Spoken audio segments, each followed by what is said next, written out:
오늘서부터는 또 3일 동안은 우리 요엘서에 있는 말씀을 우리가 함께 보려고 합니다. 요엘서, 또 호세아서, 또 아모스서, 미가, 나움, 하박국, 스바랴, 학개, 또 스바랴, 말라기, 이런 말씀들은 이 짧은 이 글을 우리들에게 예언했다 해서 이 소선지서다 그렇게 말합니다. 오늘은 이 요엘에 대한 말씀을 우리가 함께 살펴보려고 합니다.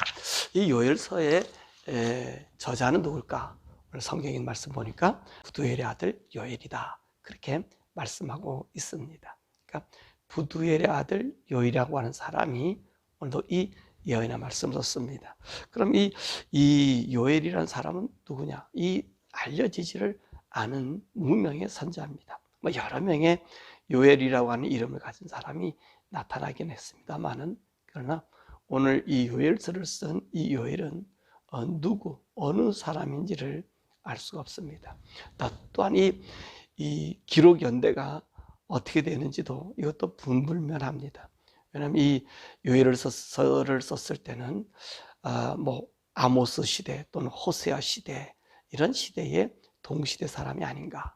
또 성경학자들은 아모스가 이 요엘의 서에 그 영감을 받아서 쓴 책이다. 그러니까 그 앞전의 사람이 아닌가 그렇게 얘기합니다. 그래서 어떤 분들은 이 여호사밧 왕의 이야기를 한 여호사밧 골짜기를 보면서 이제 여호사밧 왕 시대의 선지자가 아닐까, 아니면 그 직후의 사람들이 아닐까 그렇게 얘기하고요. 또 오늘 이 본문의 말씀 보면 3장 6절에 보면 이제 헬라라고 하는 말이 나오길래 이 헬라의 말을 나오는 거 보니까 이 당시 때 지금 만약에 호세아 선지자 시대를 얘기해도 지금 아수르 시대 아닙니까? 헬라가 나오려면 바벨론을 지나야 되고요, 페르시아를 지나야 되고요, 그 다음에 헬라라는 말이 나오잖아요. 그러니까 이것은 아마 한 400년경에 쓰여진 그런 말씀이 아닌가 라고 하는 그런 말씀이죠. 우리 400년경이 좀 쓰여진 책이라면 느헤미야서 같은 말씀, 그 시대에 그 동년배의 시대의 사람이 아닌가, 그때 기록한 것이 아닌가 그렇게 이야기를 하고 있습니다. 그래서 총체적인 예언의 이야기다. 근데 사실 예언서라고 하는 이 말씀은 지난 시기에 말을 하는 것은 예언서라고 얘기할 수가 없죠. 그건 역사서가 될 수 있겠지요. 근데 오늘 이 분명히 요엘은 하나님의 말씀에 경고를 준 예언서입니다. 그렇기 때문에 이 요엘서를 포로 전, 포로 이후 나눈다고 하면 포로 전의 이야기라고 우리가 볼 수 있어요. 또 하나님은 전능하신 하나님이 아니십니까? 그렇기 때문에 헬라라는 말은 이제 번역상에 그 후세 사람들이 이제 실심역을 쓰던 그 이 원문을 쓰는 그런 사람들이 이 성경을 기록할 때에 이렇게 헬라라는 말을 넣을 수도 있는 한 부분이기도 하지요. 그러나 오늘 여기는 이 요엘서는 분명히 예언서이기 때문에 이 예언의 시간들이 되어지고 또 이 시대적인 이 모습을 보게 된다면 분명히 아수르 시대에 이 예언의 말씀이 쓴 것으로 저는 확신합니다. 말씀의 주제가 뭐냐면 여호와의 날입니다. 이 여호와의 날은 무슨 날이죠? 여호와 날이다. 그러면 우리는 대충 두 가지로 우리가 확인해 볼 수 있습니다. 하나는 심판의 날을 얘기하고 또 여호와의 날은 회복의 날이기도 하는 거지요. 그래서 하나님이 심판을 내릴 때 그때 많은 용어를 쓰는 것이 여호와의 날이다, 심판의 날이다 그렇게 얘기합니다. 그러나 그 심판의 날이 또한 복을 함께 의미하고 있기 때문에 그 여호와의 날은 하나님 등진 자들에게는 심판의 날이 되지만 하나님 섬기고 하나님 믿고 하나님 따르는 자들에게는 그것이 복의 날, 영광의 날, 은혜의 날이 되는 것을 우리가 보게 됩니다. 그러므로 이 요엘서는 여호와의 날에 대한 이야기를 우리에게 해주고 있습니다. 자, 그럼 오늘 이 요엘서의 전체적인 내용이 무슨 내용이죠? 사실 이 요엘서는요, 이 메뚜기 떼의 출현, 온 이스라엘 지경의 모든 농작물을 먹는 것처럼 하나님의 심판하심이 그와 같다는 것입니다. 그래서 이스라엘라는 하나님의 심판이 임하고 그 심판 뒤에는 어떤 일이 생겨지냐면 하나님께서 그들에게 성령을 부어주셔서 그들의 심령을 새롭게 해주시는 영적 회복, 그것을 이야기해주고 있는 것입니다. 그러니까 이 메뚜기 때의 습격을 통하여 앞으로 이스라엘 나라의 영토가 황폐하고 공고해지지만 그들이 회개해서 다시 하나님께로 돌아오면 그 하나님께서는 그들을 회복해 주시는 복을 이야기하고, 더욱이 요엘서에 있는 말씀 보면 우리가 하나님의 성령을 부어주신다고 말씀하셨기 때문에 우리 예수님도 말씀하셨잖아요. 성령을 부어주시는 그 만국이 회복됨. 그리고 베드로서 또 우리 어디입니까?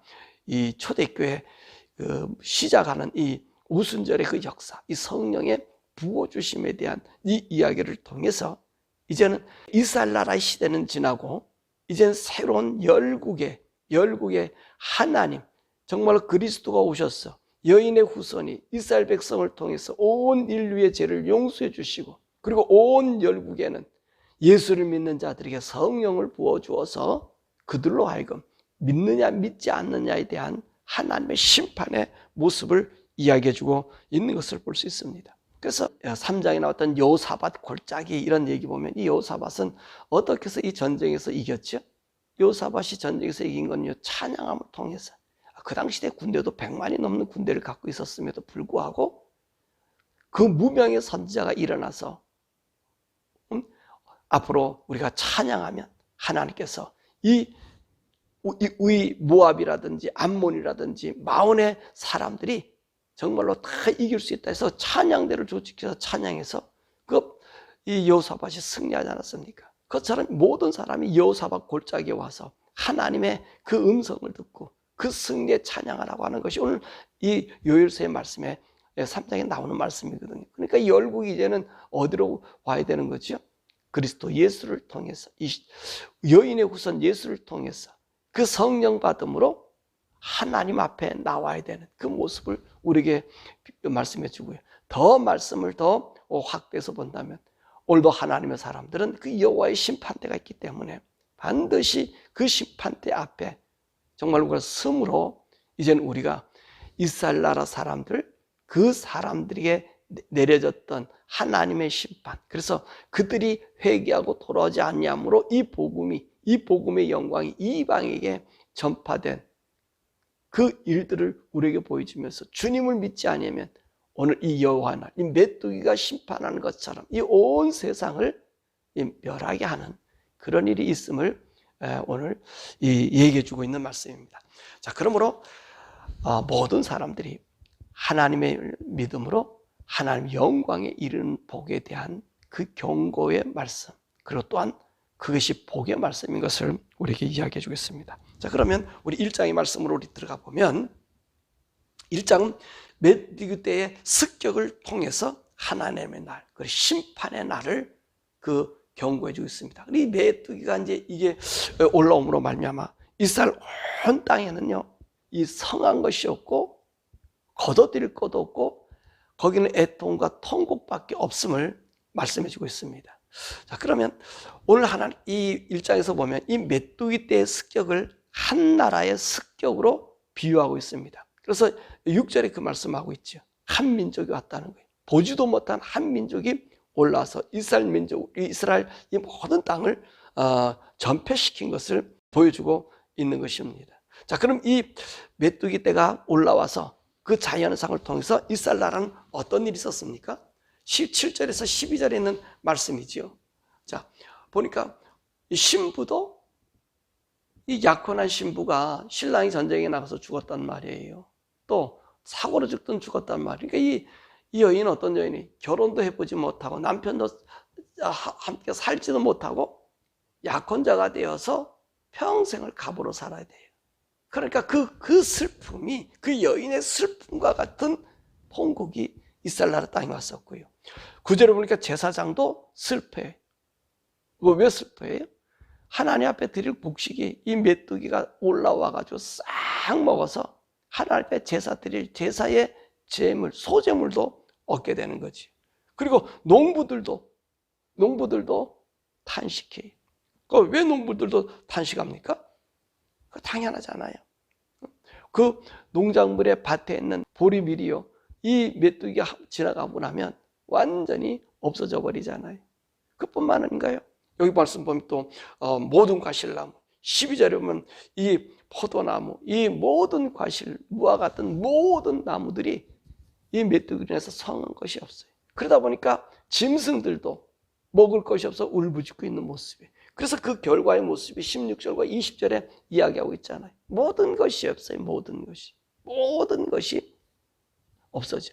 그래서 이 중동에서 보면 우리가 몇 년 전에도 그런 얘기 있었잖아요. 메뚜기 떼가 아랍에서 발생해 가서는 지나온다.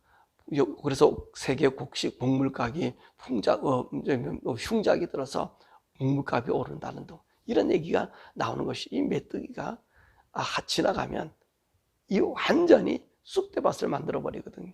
근데 오늘 그 메뚜기의 재앙이 이스라엘 나라에 왔다는 것입니다. 그것을 얘기해 줘요.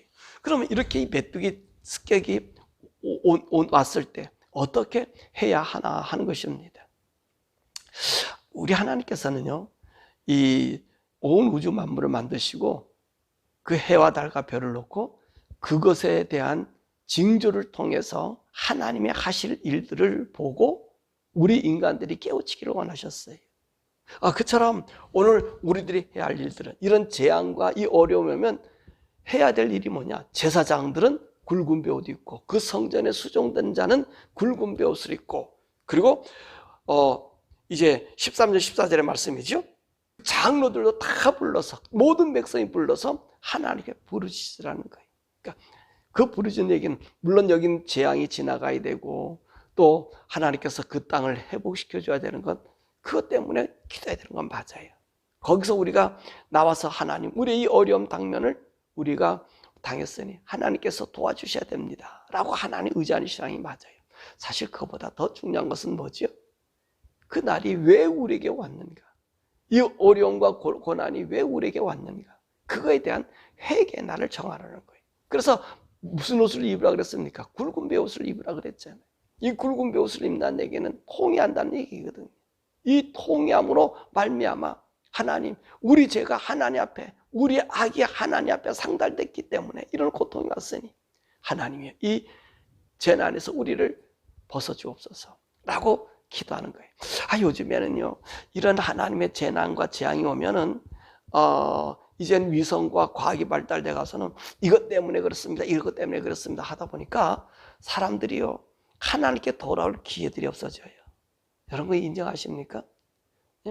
코로나 자연이 발생했다 그러면 코로나는 어떻게 된 이 과학적인 것으로 다 얘기하잖아요. 근데 이 코로나를 통해서 그 뒤에 있는 흑막이라든가 악의 세력의 움직임, 또 하나님이 섭리하시는 것을요, 우리는요, 과학이나 이런 이 데이터를 통해서, 또 우리가 보는 그 환경을 통해서 인식하고 있다는 거예요. 근데 여러분, 우리 기독교인들은요, 이걸 아셔야 돼요. 하나님 말씀이 전적인 것 아닙니까? 창세기 우리 하주님께서 온 우주 만물을 주시고 일자와 날짜와 연한과 시한을 주어서 그것을 통해서 하나님이 우리에게 들려준 음성을 들으라는 거예요. 그러니까 우리는 이 시대의 사건, 코비드를 조작해서 만들든, 또 다보스 포럼, 세계 뭡니까? 이 경제 포럼 하는 그 사람들의 하는 내용의 이야기, 그리고 지금 세계 곳곳에 지진이 나는 이런 모습을 보면서 우리는 뭐를 생각하셔야 되냐면, 하나님 무슨 일을 하고 계시는가라고 하는 것을 우리가 살펴봐야 되는 거예요. 왜냐하면 하나님께서는 우리에게 시기와 징조, 이 모든 것을 알게 해주시는데, 그 알게 해주신 이유가 있음을 우리 주님께서 분명히 밝혀놓고 있기 때문에 그래요. 말씀하고 있기 때문에 그래요. 우리는요, 무신론자, 또 이 자연 숭배주의자가 되어서 그 옛날 무식하게 하나님 믿는 것이 아니라, 하나님 말씀하신 그 약속에 근거해서 그 환경을 보면서 우리가 준비하는 것입니다. 우리가 그 환경을 보면서 하나님 앞에 부르짖는 거예요. 예. 그러니까 지금의 사람들 어떻습니까? 폭설이 왔다 뭐하다니까 대륙 한기가, 북극 한파가 이거 내려와서 그런다. 엘니뇨 현상이 일어나서 라니냐 현상 때문에 그런다. 뭐 이런 내용의 얘기를 하다 보니까 사람들이 경각심을 한 거죠. 아, 그거 그런 관계 때문에 그런데 이 판이 이렇게 뭐 들어가서 그런 거대. 일본이 뭐 이번 지진은 물충이 때문에 생겨진 거래. 여러분, 그러다 보니까 우리가 하나님에 대한 경고, 하나님을 향한 이 마음이 없어진다는 거예요. 오늘 이 요엘 선지자는 똑같이 얘기하고 있는 거예요. 이런 이 메뚜기 재앙이 왔었을 때 이 제사장들이나 그 성전에 수종드는 자들이나 장로들이나 백성 모두가 나와서 하나님께 부르짖으라는 거예요. 이것이 도대체 원인이 무엇인가라고 하는 거죠. 이것을 하나님께 찾고 그 하나님 앞에 부르짖음으로 하나님이 우리 치료하게 하시는, 하나님이 돕게 하시는 그런 일을 우리가 보아야 됩니다. 과학이 발달되면 하나님을 믿을 수가 없지요. 여러분, 과학도 중요한 거지만 그러나 우리는 과학 뒤에 이 자연의 환경 속에서 뒤에서 역사하시는 하나님, 이 세상 사람들이 하고 있는 그 심중 속에서 일어나는 그것을 우리가 파악할 수 있는 그런 자들이 되어야 된다는 것입니다. 오늘 이 요엘 선지자는 15절에 뭐라고 경고하고 있습니까? 슬프다 그 날이요, 여호와의 날이 가까웠으니 곧 멸망같이 전능자에게로부터 이르리로다. 아, 이때는 뭐 과학이 발달되지 않았으니까 그걸 얘기하겠다 그러지만 아니지요. 하나님 심판할 때는 반드시 우리에게 징조를 보여주신다고 말씀하시지 않았습니까? 우리 예수님도 그러지 않았어요. 마지막 때 이런 징조를 보여주신다고 말씀하고 있지 않습니까? 그런 거예요. 사실 오늘 여기서 있는 이 말씀을 가만히 보시면요, 오늘 사실 이 이스라엘 나라의 모든 일은 종결되고요, 성령의 부어짐으로 새로운 날이 시작이 되는 거예요. 그러니까 이스라엘 나라는요, 정말 통곡해야 될 일은 이제 자기들의 할 역할은 끝났다는 거예요. 여인의 후손이 옴으로 말미암아 오늘 그 여인의 후손을 통해서 이스라엘 나라가 더 영광스럽게 하나님의 섬김의 나라가 되어야 될 터인데 이 나라가 그렇지 못하게 되는 거예요. 이것은 끊어져 버리고 어떤 것으로 바뀌어져 버려요? 성령님 임함으로 이방인들의 예수 그리스도를 구주로 믿는 믿음의 역사로 바뀌어지고요, 주인공과 조연이 바뀌어지는 현상이 일어나는 것이 바로 이 요엘서에서 이야기해 주고 있어요. 더욱이 2절에서부터 3절 이 말씀까지, 4절에 있는 말씀까지 보면요, 저는 이 말씀 보면서 이렇게 해석을 하고 있습니다. 뭐라고 얘기합니다? 대대로 자손 손손에게 이 이야기를 하라고 얘기했잖아요. 그럼 무슨 말씀이에요? 오늘 이 4절의 말씀 보면 뭐라고 얘기합니까? 팥중이가 먹고 나면 남긴 것은 또 메뚜기가 먹고, 메뚜기가 남긴 것은 느치가 먹고, 느치가 남긴 것은 황충이 먹는다, 이렇게 이야기하고 있습니다. 저는 이렇게 해석하고 싶어요. 자자손손에게 이것을 알려주라고 그랬잖아요. 앞으로 이 이스라엘 역사 속에서 하나님이 주관하시는 주관, 이 이스라엘 역사는 오늘 황충으로 끝이 난다는 거지, 이 나라가. 그러면 어떻게 제가 이것을 보게 되는, 이 팥중이라고 하는 얘기는 이 시대는 아수르 시대예요. 그 다음에 메뚜기 시대는요, 바벨론 같아요. 이 바벨론의 이 세력이 대단했잖아요. 응? 이 바벨론 세력이 이 메뚜기같이 이게 무시무시한 세력이었고요. 이 느치, 헬라 같은 건 느치잖아요.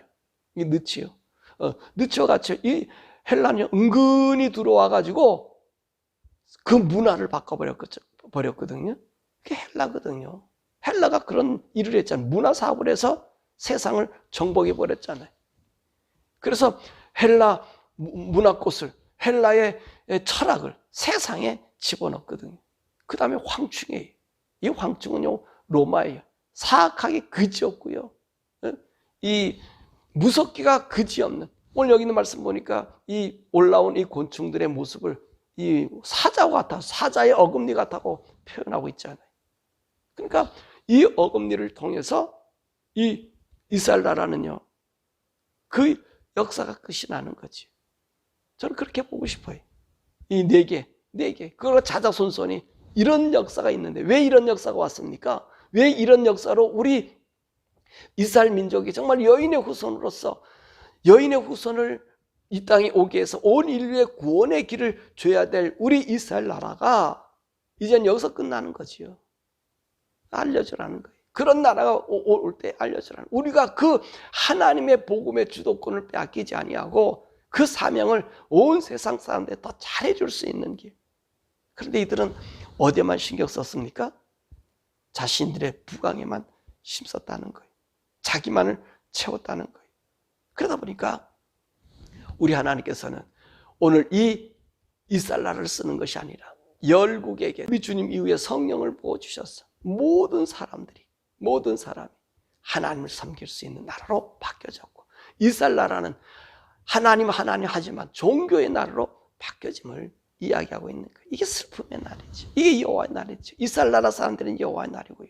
오늘 우리 이방인들은 어떤 날입니까? 감히 여호와 이름 부를 수 없고 믿을 수 없었던 거기에서 여호와 하나님 믿음으로 하나님을 나의 아버지가 되는 그런 복을 얻게 되었던 것을 우리가 보게 됩니다. 그러므로 오늘 1장에 있는 말씀은 이 메뚜기가 올라와서 이 모든 이 이스라엘 나라를 이제 점령하고, 그리고 그들에게 하나님이 요구하는 것은 이 메뚜기 황충이 왔을 때 자연 현상으로 돌리지 말고 회개해서 하나님의 쓰임받는 새로운 정말로 복의 날로 바꾸자고 오늘 이 요엘 선자가 외치고 있는 것입니다. 우리의 삶 속에도 그와 마찬가지 아니겠어요? 사랑하는 여러분, 오늘 우리 주님의 날이 옵니다. 주님의 재림의 날이 옵니다. 그 재림의 날에 우리가 믿었던 우리 예수님, 내가 알고 있던 예수님이 아는 예수님이 아니라 나의 생명의 주가 되어 그분을 만날 수 있는 그 영광의 날이 되도록 저 여러분의 삶이 항상 준비되시기를 주님의 이름으로 축원합니다. 오늘 우리 이 시간에 함께 기도하지요. 주님의 날은 반드시 옵니다. 우리가 그 주님의 날을 증거하면서 우리 예수님이 기다리고 있는데, 오늘 여기는 이스라엘 사람들처럼 그날이 그들에게 심판의 날이 되고요, 그날이 그들의 쓰임에서 끝나는 날이 된다면 얼마나 비참하겠습니까? 마찬가지 우리도 그런 사람이 될 수 있거든요. 하나님 믿는 믿음의 사람이 하나님 알고 증거하고 나타내는데 진작 우리는 그날에 소외된 자가 되지 않기를 우리가 정말 주님 앞에 오늘 이 시간에 기도하기를 원합니다. 세상이 주는 환경의 이 모습 여건을 보면서 우리는 하나님의 뜻을 분별할 줄 아는, 하나님의 뜻을 우리가 이해하고 그분이 하실 일에 우리 몸과 마음을 정말로 날마다 정결케 할 수 있는 저 여러분 되기를 바랍니다. 하나님, 오늘도 이 세대 속에 제가 또 우리가 하나님 안에 하나님의 음성에, 성령님의 도우심에, 성령님의 이끌림에 우리의 삶을 맡길 수 있는 그 성령의 사람 되게 해달라고, 정말 하나님의 음성에 귀 기울 수 있는 사람 되게 해달라고, 모든 환경 속에 하나님의 섭리하심 무엇인지를 분별할 수 있는 사람 되게 해달라고 우리 주여 부르고 함께 기도하죠.